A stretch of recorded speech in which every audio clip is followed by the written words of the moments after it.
In case you haven't noticed, it takes considerably longer for me to make countdowns in comparison to my contemporaries. There's a good reason for this. Just kidding, I'm just busy playing video games.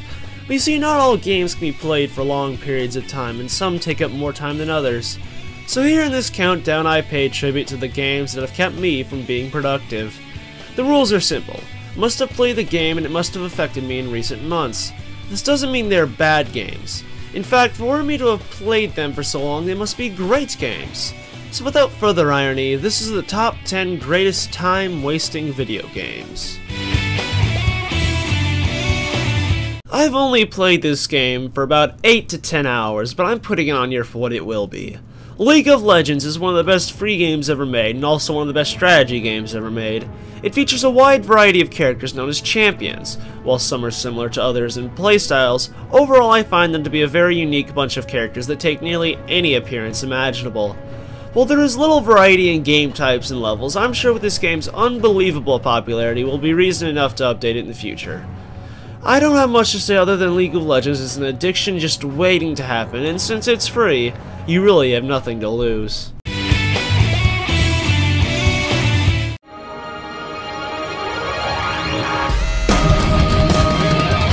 Well, this game came out of the blue.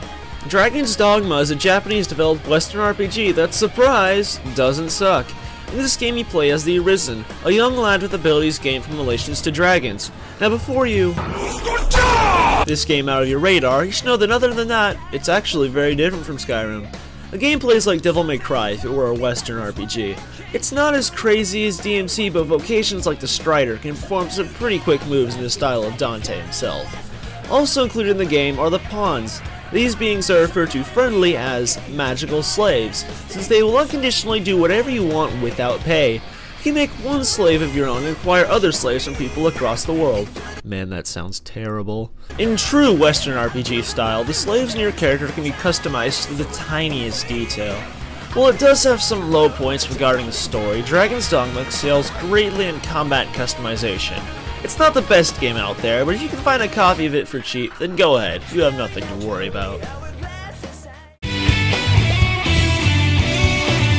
Let's get this straight. Fallout 3 is one of the best open-world games ever made. In fact, when I heard about its sequel, Fallout New Vegas, I was certain that it would be some sort of disappointment a la Metroid Other Baby. But alas, I think I actually enjoy New Vegas more than 3. The game features a ridiculous amount of side quests, something Fallout 3 really lacked. It also improved on the combat quite a bit by improving aiming, and providing us with weapon mods and, well, more weapons. And my personal favorite fix from Fallout 3 is the addition of the faction system and the reduction of importance given to the karma system. You see, people no longer hate me for stealing some piece of crap at a random place, but New Vegas has one near-fatal flaw. To this day, it's very prone to crashing at the most unexpected times. I mean, seriously, you'd think that they would fix something like this. It's truly unacceptable.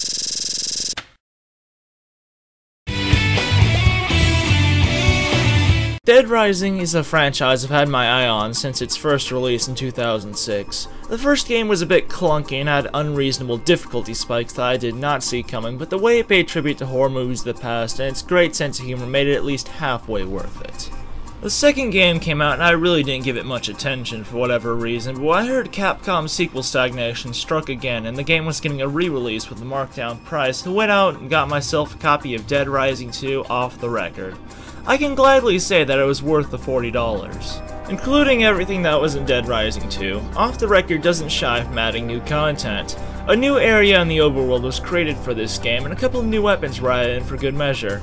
But by far the best inclusion to this re-release was the sandbox mode that allowed players to mess around in their zombie playground as long as they wanted, and if the joy of that whittled away, you could always bring in a friend and, well... Haha! The fun has been doubled! Dead Rising 2 Off the Record is, in all uses of the word, silly. But if you can find yourself a cheap copy, which I am sure that you can, I heartily recommend it to anyone looking for a simple and fun time.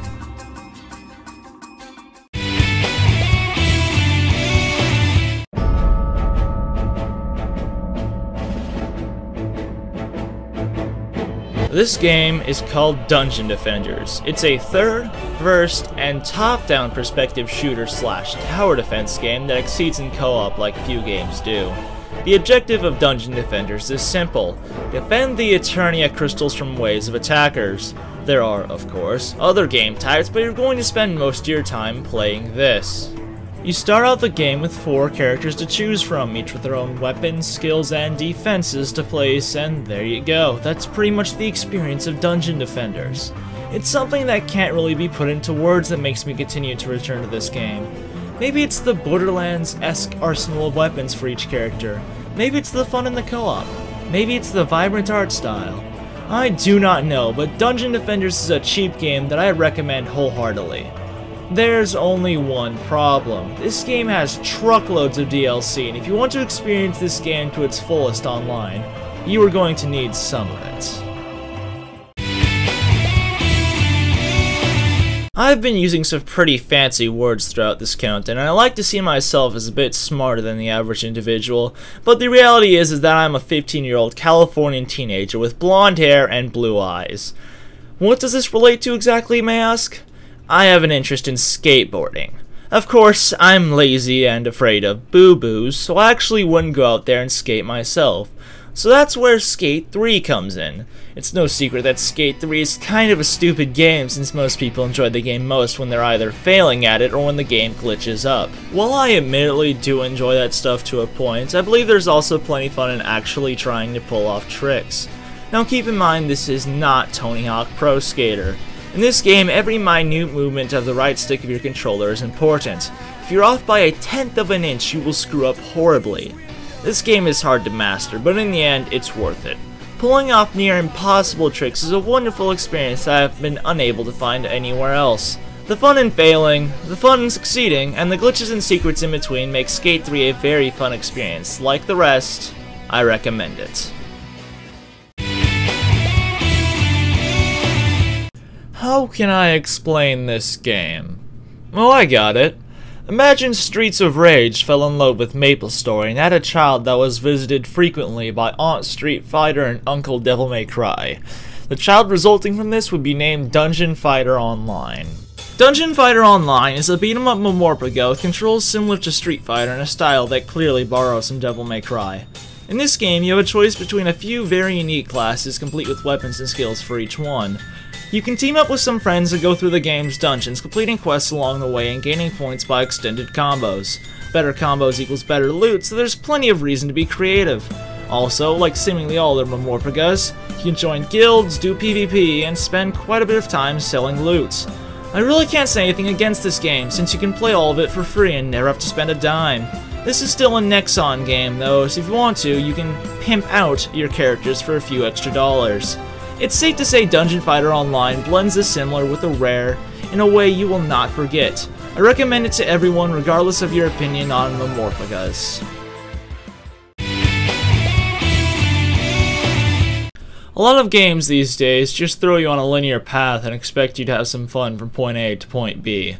A game that takes this notion and kicks it in the family jewels is Just Cause 2. In this game, you have what is quite possibly the biggest free roam world ever put in a video game. You can go anywhere in this map without restriction. The game is so big that there's even an island in the game dedicated to referencing Lost. The character you play as in the game is named Rico Rodriguez. He is a man who works for a shady US government agency known as, well, the Agency. Rico has been contracted to destroy the dictatorship on the island of Panau after they stopped sending oil to the United States. Relevant? Pretty much. In Rico's adventures, you will blow up anything even mildly explosive on the island and meet quite a few people with hilarious make-believe accents.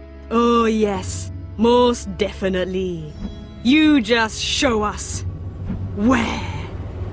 Now the following is a bit of a spoiler, so you may skip this, but I simply cannot talk about Just Cause 2 without mentioning what the final boss is. You fight the short dictator of Panau while riding and disarming nuclear missiles. Yes, I thought you should also know that the same dictator has a personal army of ninjas. You have intruded far enough. Now prepare to meet your demise at the hands of my ninja.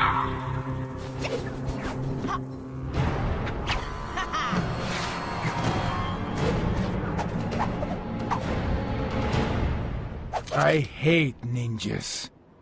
Just Cause 2 isn't without problems. Sometimes enemies have seemingly unfair aim, and well, frankly, the music sucks. but I really didn't notice any of this till I'd played the game for dozens of hours. If you're willing to let these few problems pass, then I can ensure a good time for all. Just Cause 2 is a cheap buy anyway, since it seemingly goes on sale on Steam every other week, and you can probably get a good deal for it in other places.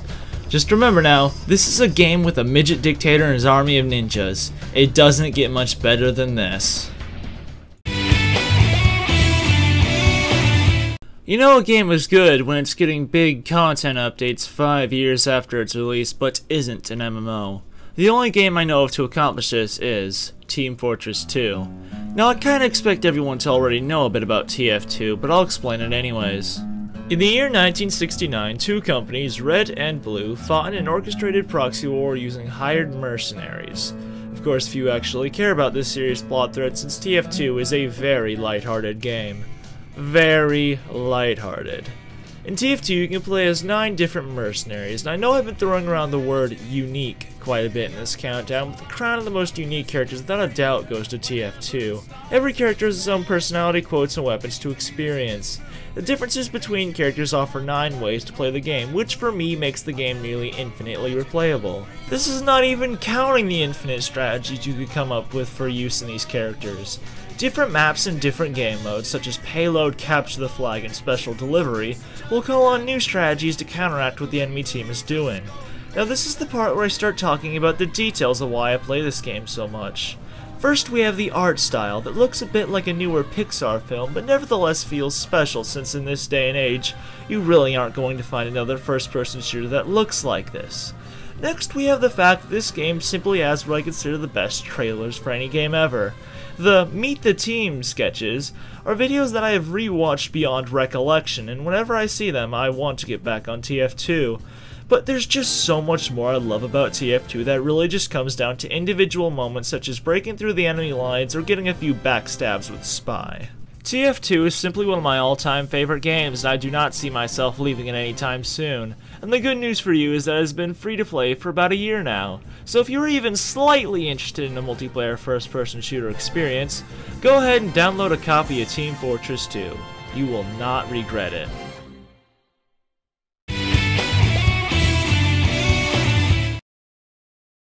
I'll just say it. Number 1 is Minecraft. Look guys, I've been playing Minecraft ever since I saw the first episode of X's Adventures in Minecraft in 2010. Since then I've watched this game go from a pretty good survival building game to the juggernaut it is today. Every step of the way I've been building houses and mining while fearing creepers like no man. My compulsion to play this game is as strong as ever, with the game being updated constantly even after its full release.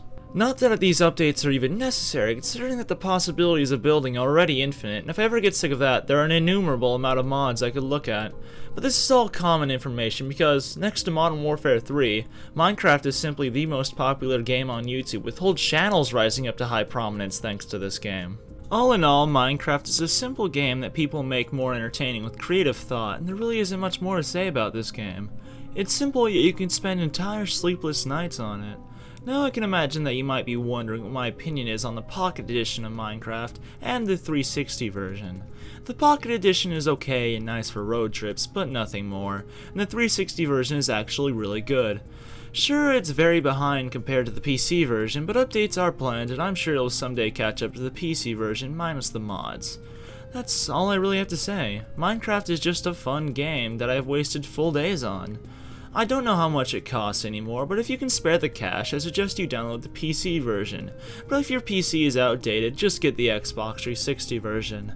This is UtterSpartan, and thanks for watching.